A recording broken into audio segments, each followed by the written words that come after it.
Hey guys, Trent here coming at you with another video. So not much of a side topic on this video, we'll just look at some sales and talk about a few other items I uncovered.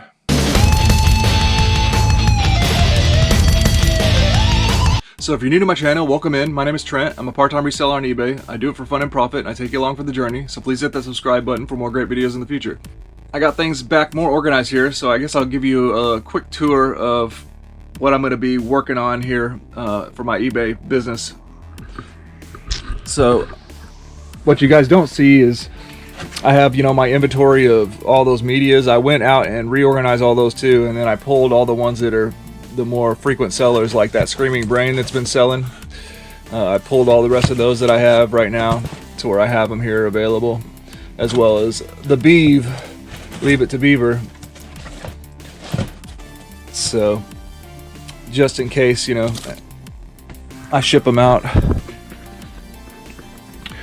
Here I found a bunch of my old Mr. Beer stuff, and I think at some point I had maybe bought a box, some of it from the thrift store. I've sold it before. Mr. Beer, it's a home brewing kit, and people buy the accessories for it. So I've got two little kegs to brew the beer in. And one of these is a brand new accessory pack that's unopened, so that'll be nice. And then some of the bottles, I need to clean the bottles up. Whoops. And then I actually got up here one of the boxes for the homebrewing kit that has more of the bottles in it and stuff. Oh yeah, there's the thrift store tag. So see, at some point I bought some of it from the thrift store. So I'm gonna clean all that stuff up and process it as one big Mr. Beer brewing lot. Because me personally, I don't drink beer anymore or any alcohol. And even whenever I did, it can make you very impatient trying to wait for this beer to brew. Oh, and it's definitely not cost efficient if you want to drink beer on a regular basis. I mean, it's probably more expensive to brew it like this. I understand it's more of like a hobby thing though, but it's just not for me, so let me see if I can get some cash for it.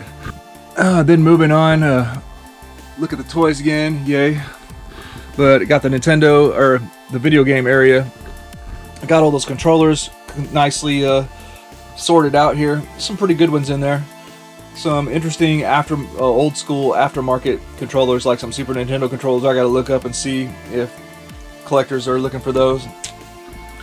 But so gonna be going through this stuff slowly, processing it, keeping the stuff that we want to keep, and then selling the stuff that is not for my collection and family collection and stuff like that. The Nerf corner is pretty minimal now, and in these bins there's hardly anything left. I pretty much sold everything, which is a good thing, but that'll be something, of course, I'll be on the lookout for whenever I get back to thrifting and everything. Got the Terminator wall, my horror posters, and oh yeah, I put the Godzilla up there. I hope the lighting isn't messed up. So I got the Godzilla up there with my Lanyard Alien toys, my Star Wars, and more Alien and Masters of the Universe stuff over here.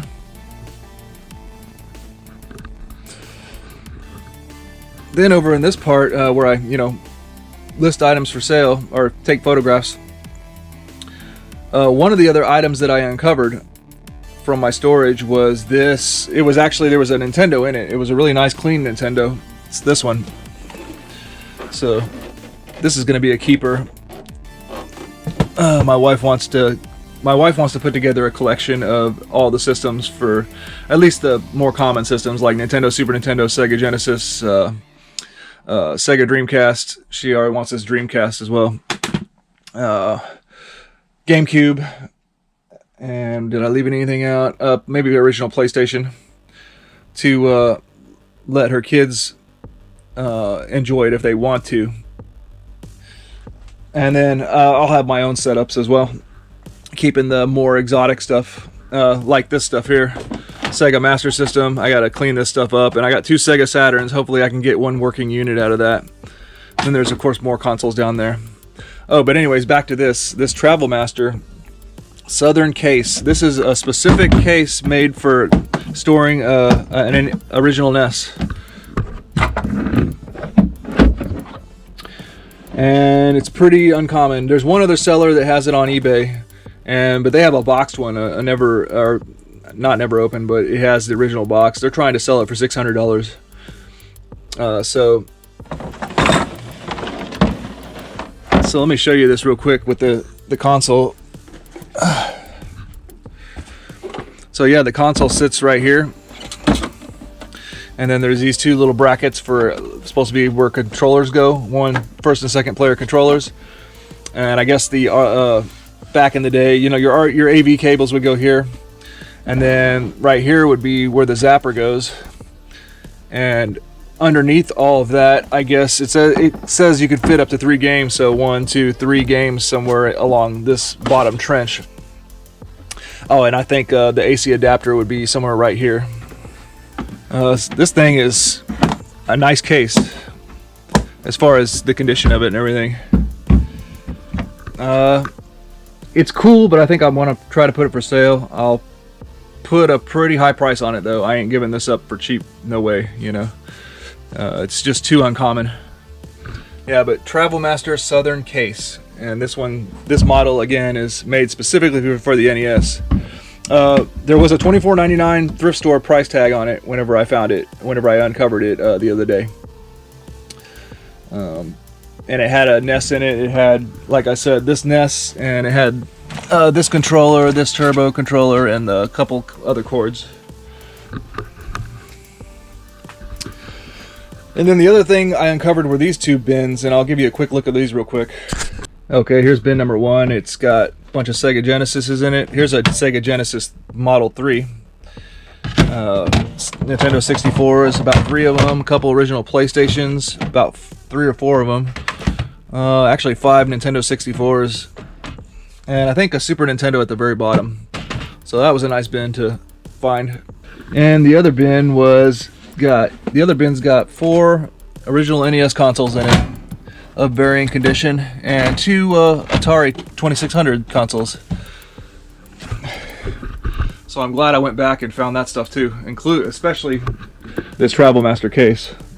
But yeah, so I'm going to slowly go through that stuff and process it properly, and sell other stuff, of course, in the meantime as well. So I hope you enjoyed all that. Let's look at some sales. Okay, from my Lego lot, I sold the lot of figures with a little platform, just to display them, but I'm including that as well. Total price paid by the customer for this lot of figures was $21.90, so that's pretty cool. Lego boxes are pretty nice if you can get a lot of them. So Goodwill auction, they usually have a lot of Legos for auction. During the pandemic right now, not as much, but when it's normal business, they have like frequent Lego bulk lots that come in, and they usually start the opening bid at $50. So I got one of those boxes for $50, and this is just part of it. But there's a lot of competition for those boxes, because I'm sure there's people out there that just make their entire business out of buying those lots from Goodwill auction and reselling them like this. Just gonna throw everything in a mailer, then put it in a padded, I guess.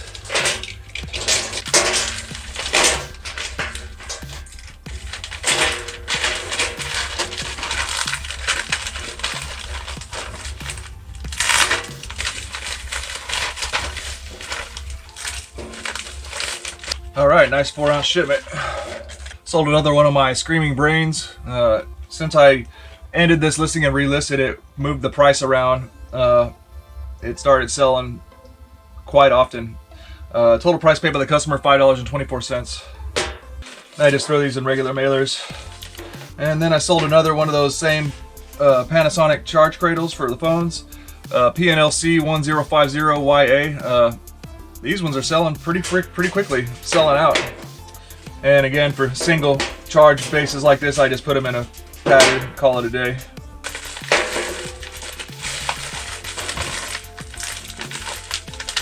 Alright, I sold this Teenage Mutant Ninja Turtles Little Kids Life Vest that has it's like a onesie, has the little shorts attached to it. It says Surf's Up Bro on it. Got these at a yard sale. I think I paid 50 cents for them. I say these, I got it at a yard sale. Sat for a long time, but I'm in it or nothing. It finally sold. Total price paid by the customer, $14.02. So that's a pretty cool one. First class ship. Just throw it in a mailer.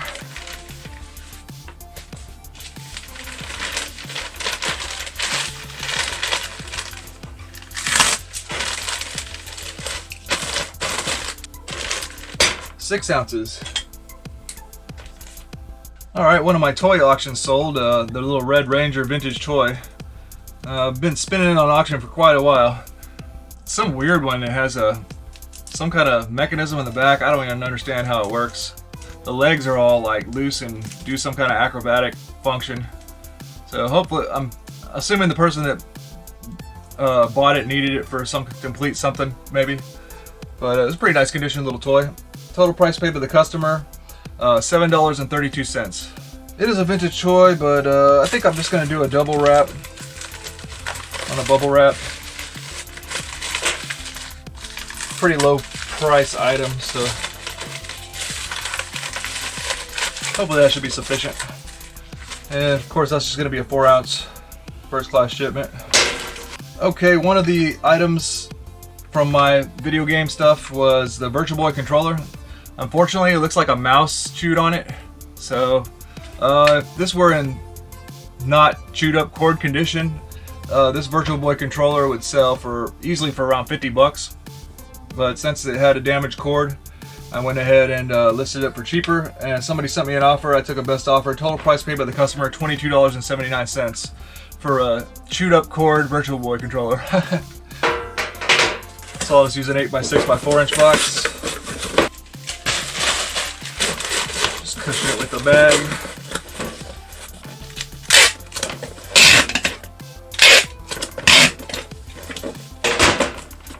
$11 ounces. Another one of my video game items, that Motor City Patrol NES game.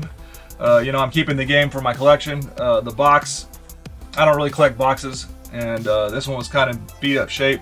Put it for sale, got a best offer. Total price paid by the customer, $18.34. Pretty good for a box considering it's got a pretty good rip on there and everything.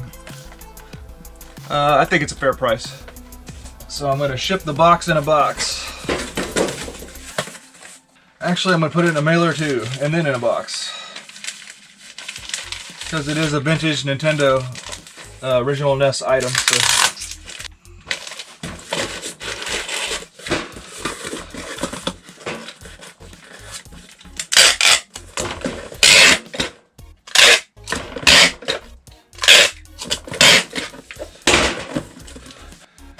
$6 ounces.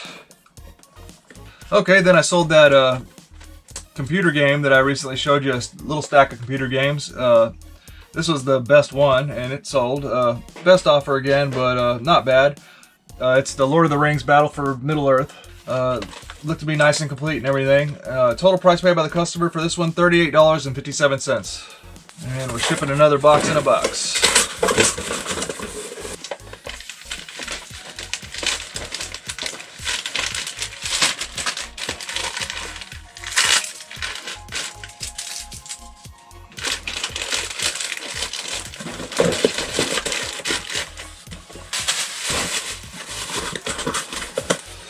Little padding.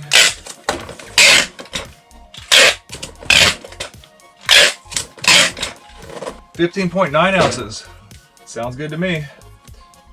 Alright guys, well that's going to do it for this video. I hope you enjoyed. Please like, comment, and subscribe. Let me know about any interesting eBay tips, tricks, finds, or leave a comment down in the comment section to say hi. I always appreciate it.